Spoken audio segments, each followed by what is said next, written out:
இன்னைக்கு வந்து நம்ம எல்லாருமே மொபைல் ஃபோன் யூஸ் பண்றோம். அதுல இருந்து ஒருத்தருக்கு கால் பண்றது அப்படிங்கிறது ரொம்ப எளிமை.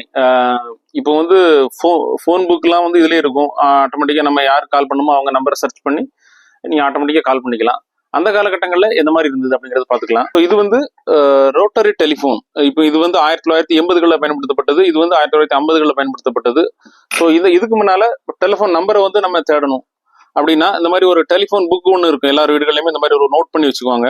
ஸோ இதுல வந்து சர்ச்சிங் வந்து மெத்தட் வந்து இந்த மாதிரி இருக்கும். இப்போ வந்து ஒரு எம் அப்படிங்கிற ஒரு லெட்டர்ல தேடனா எம் அப்படிங்கிறத இது பண்ணி இது ஸோ இதுல நேம், இதுல டெலிஃபோன் நம்பர் இந்த மாதிரி இருக்கும்.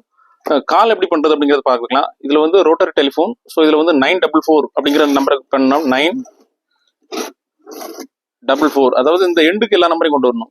கொண்டு வரும்போது ஆட்டோமேட்டிக்கா கால் போகும். ஸோ எடுத்து நம்ம பேசுற மாதிரி இருக்கும். ஸோ அதே மாதிரி இது வந்து பேக்லைட்ங்கிற மெட்டீரியல் பண்ணது. இதுவும் அதே மெத்தட் தான். இப்போ வந்து 944 அப்படின்னா ஸோ ஒவ்வொரு தடவையும் இந்த எண்டு கொண்டு வரணும்.